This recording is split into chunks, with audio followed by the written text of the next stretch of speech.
Hey everybody, Stippling Vaughn, and we're at my local bar, and you can see I have already started the drawing for the Inglorious Rex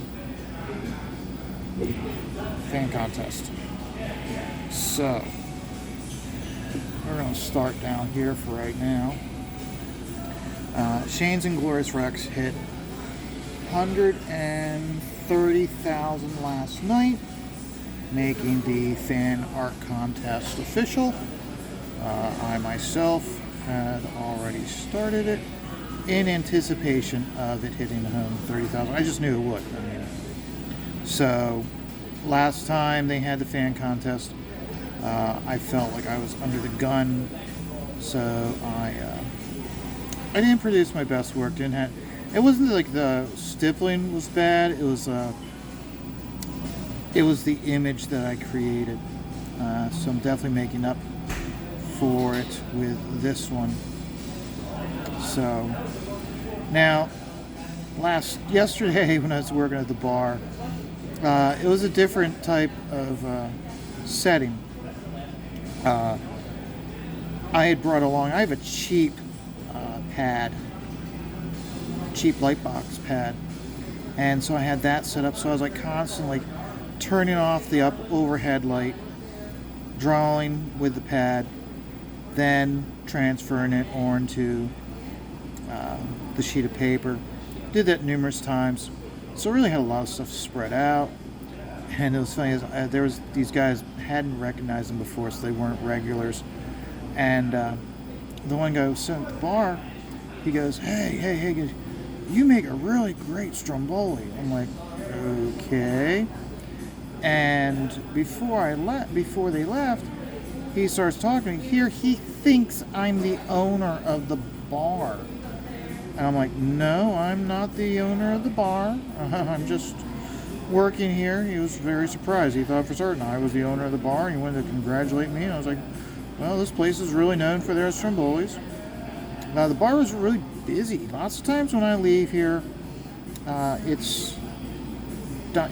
picks up a little bit for happy hour, but not a whole lot. Now that they're getting bands back in, it's just the way it was. By happy hour, this place is relatively packed.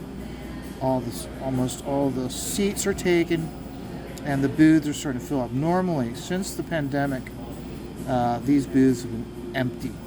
Always empty, but that wasn't the case yesterday, which took me back to when I used to work here, not work here, but when I used to draw all the way into the late evening when bands are playing. I would just be sitting here working away and make certain I could keep my booth.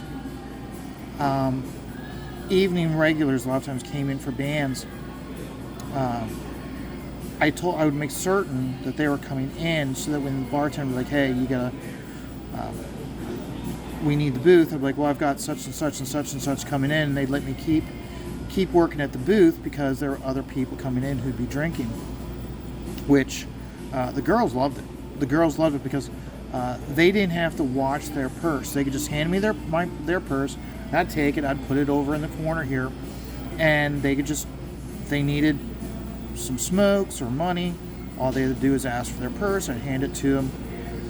Or in one case, the one girl, she had actually had me go through her purse and pull stuff out. With her, I got to know quite a bit about her because I was constantly going through her purse. But it was really cool how the place was lively. A lot of people were here. And when that happens, when there's a large crowd here, I really get into my zone of working.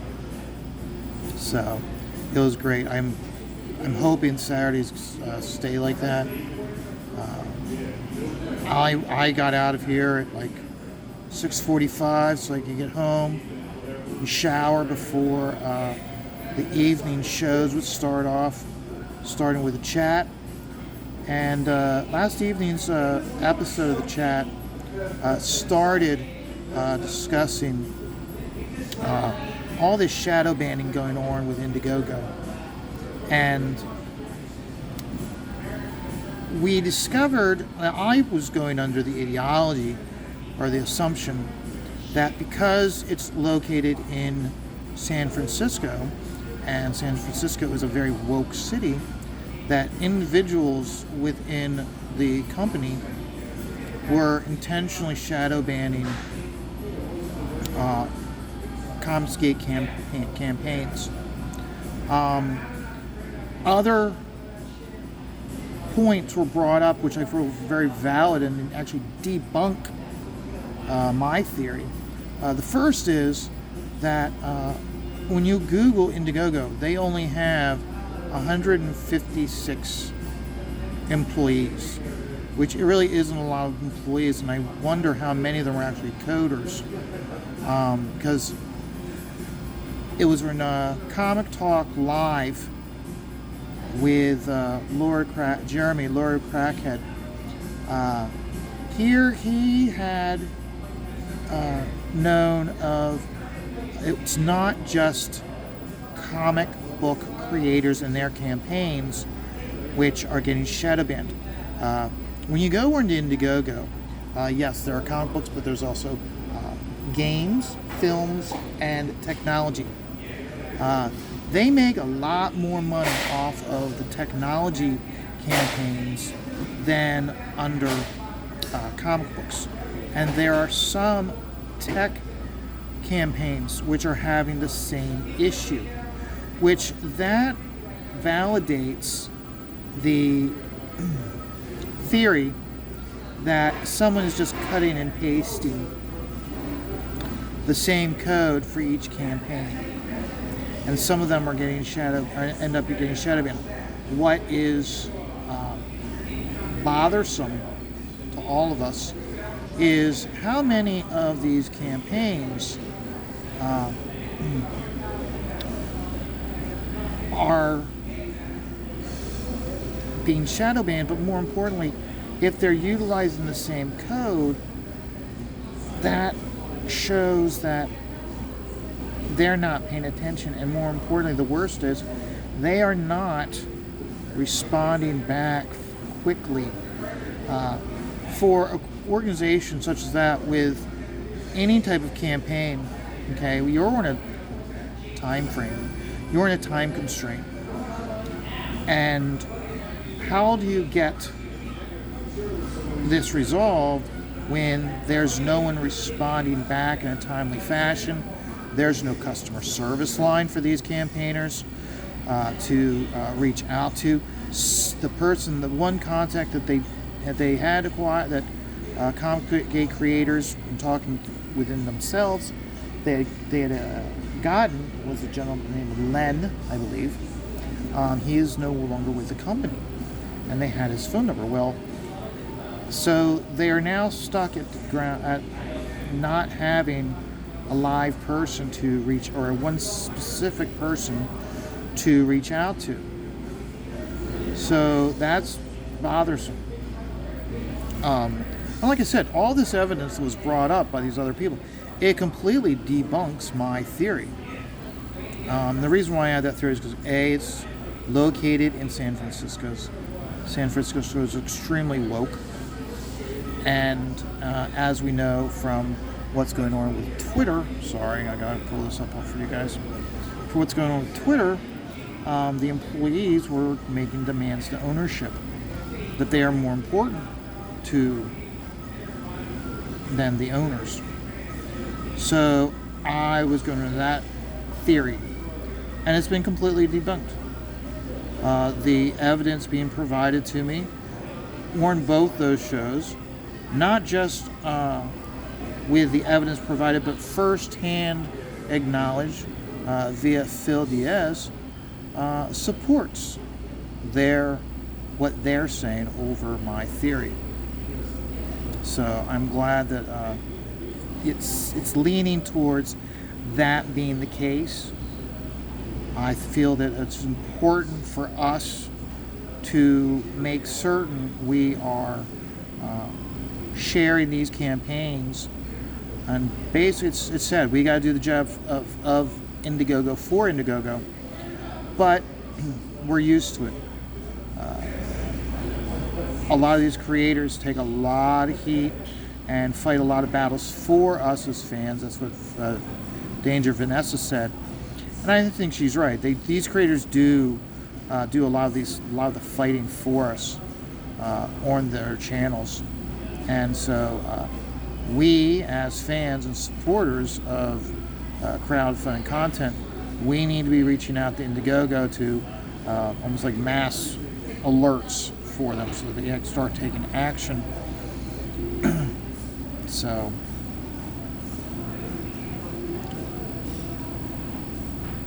I found that the discussion on both shows last night was very informative, and I think having Phil Diaz on, because he talked about how he had an issue with CG Vacation, and it took him over a month to get it resolved.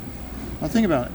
He's campaigning for his book, and the first 30 days is imperative to make certain you get funded.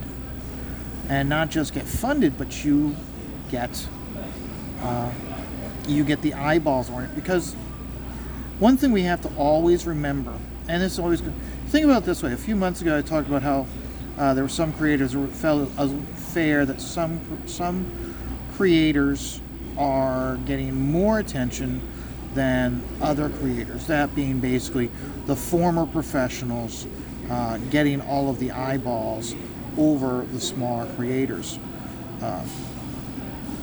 So you think about it, with CG growing each month, each year, you have more and more people coming on, learning about CG, joining on channels, and they start going to Indiegogo browsing. And so that's where it's important for some of these campaigns to stay on Indiegogo, because this is where you get a lot of eyeballs by because let's say Graham gets like 50 new followers, okay? They're just following Graham. They're not going to look up Shane Davis, because Graham and Shane really don't interact that much. Maybe they're a big fan of Graham, but they don't like Comicsgate Kings. Okay, how are they going to find out about Shane's campaign if it's being shadow banned on Indiegogo? But because of Graham, they're going to Indiegogo and they're starting to browse around looking for books. That's exactly what happened to me. I didn't know anything about Indiegogo. I backed Graham. Liked the fact that Indiegogo pulled the funds right out of my account right there and then, instead of waiting such a long period of time the way both Zoop and Kickstarter do. When I was in Baltimore last weekend, I talked to so many different creators who have launches over the next year, and I was talking to all of them, and I was saying, are you going to be doing it on Indiegogo? And they're like, no, we're just going to be doing Kickstarter. And I'd be like, explain to them why I will not back Kickstarter. Has nothing to do with the content. Has to do with how Kickstarter does it. And I was so pro Indiegogo. I was explaining to them how with Kickstarter you get that period of time to fund, but when that campaign period is over, that's it. Whereas Indiegogo, you can keep the campaign live all the way up to when you are about to ship the books out and then close it down. And there were some that were receptive to what I was saying. They were acknowledging that, hey, this is one of my buyers. This is someone who's going to be supporting me. This is something to consider. Others were just making all the excuses in the world why I should only be doing Indiegogo. So I'm sure the reason why is because they view me as a Comicsgater, even though I never even mentioned the word Comicsgate. So, but no, I found that the show's very informative last night, and like I said, I ended up settling in at the end of the evening. I was watching Shane's show with Reenie, and he was going into degeneracy with the discussion about the donkey punch, which I didn't really need to know. I didn't need to know that was a thing. I don't feel enlightened because of that. Thank you very much, sir. Um, so, but still, overall, very good evening. Today is Sunday, so we got NFL football games going on. Don't know, we got, let's see, Bills are going to be playing the Jets. That's what's shown on the TV. And so that'll be an interesting game. Don't know who else is going to be playing, but hey, check your local listings. Or if there's a specific game that you want to watch, but it's being blacked out in your area, go out to your local bar that has the NFL ticket and watch a game and interact with other people. Here's a perfect example. It's funny how we live in a world where of extremes, where people can't. They live online. They live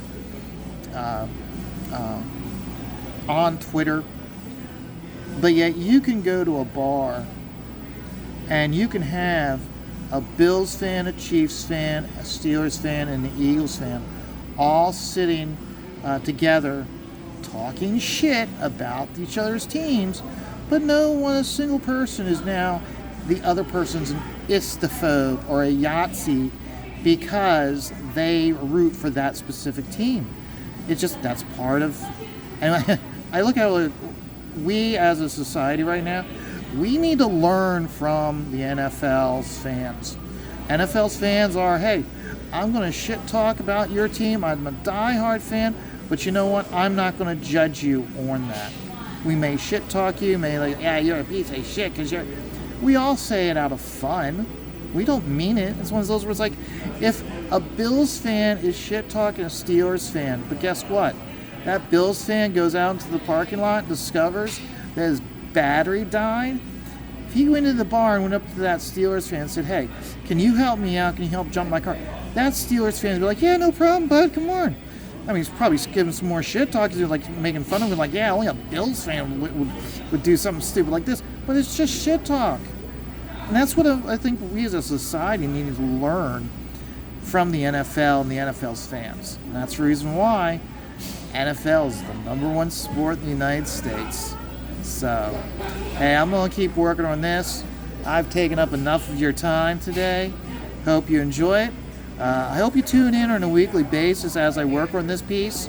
You can see that with each one of these creatures, okay, and then this big guy here, I've still got to draw. I want to draw another creature here. So I have like its eyes and mouth, so it's been cold cocked, so it's whipped in its head over because it's got punched really hard. I got to do her little the little strings that come out with the little barbs. And then I'm going to have Inglorious Rex up here in the background. And what I'm going to have him doing, I think is going to be freaking awesome. I'll let you guys, I'm not going to tell you now, because why? Because I want you to tune in and see it for yourself. So, hope you guys have a great day. My Steelers suck this year. They're in rebuilding mode, but you know what? Go Steelers. And hey, life is stressful. That's why you take it all one day at a time.